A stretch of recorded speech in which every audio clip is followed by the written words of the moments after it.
Hey guys! Welcome back sa channel ko. In this very short video, isi-share ko lang sa inyo yung mga strategy and tips about dito sa HYIP. Actually guys, ito yung most request na video ko ngayon. Marami kasing nagme-message sa akin ng mga nanghihingi ng tips all about invest, wait, and earn sa mga sites. Kasi guys, mahirap kasi i-explain isa-isa. So, kaya gumawa ako ng video or short video tips about dito sa HYIP. So guys, para hindi humaba yung video natin, let's jump in.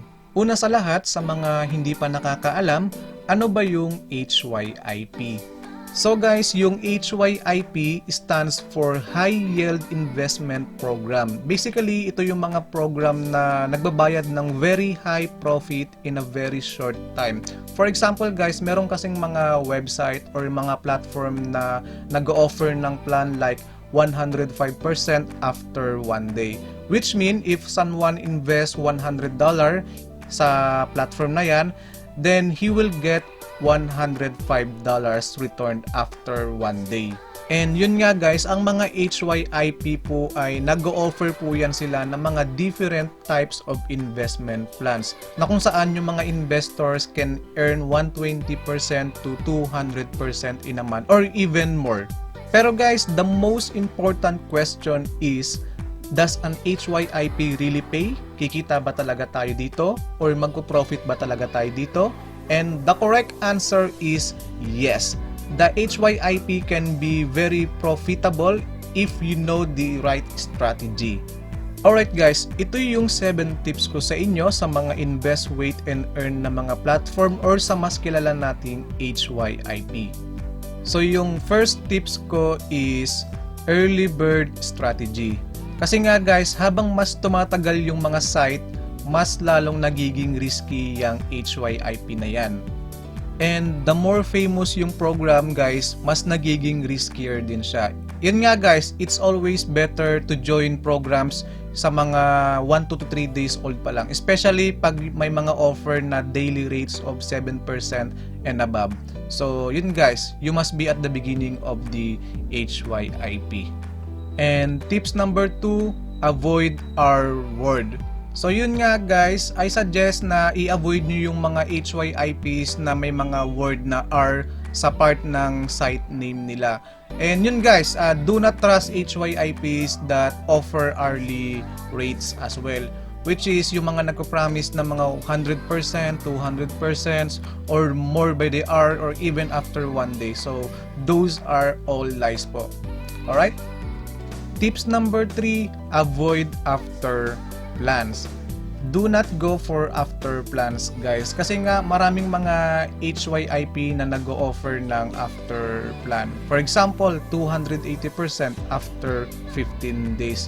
Meaning, makukuha mo lang or mawi-withdraw mo lang yung pera mo after 15 days. So medyo risky po siya.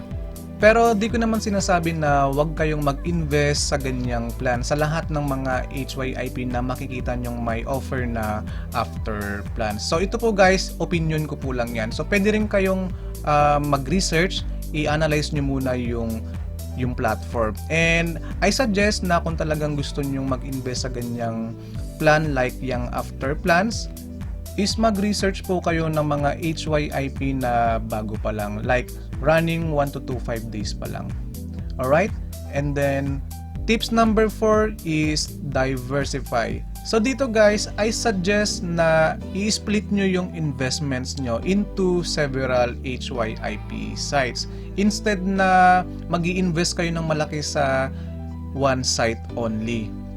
Di ba nga may kasabihan na do not put all eggs in one basket. Alright? Tips number 5 is make research first. So guys, if you are interested to invest talaga, I would advise to always ask others' opinion and of course, do your own research first before making that HYIP investment. For example guys, kung may mga nakita kayong video review sa somewhere in YouTube or katulad ng mga ina-upload ko na video review about HYIP rin, I would suggest to read all the comments to know more HYIP info.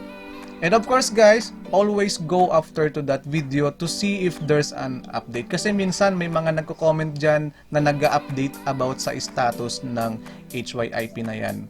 Alright? Tips number 6, invites. Of course guys, napaka-profitable po talaga kapag may mga invites ka.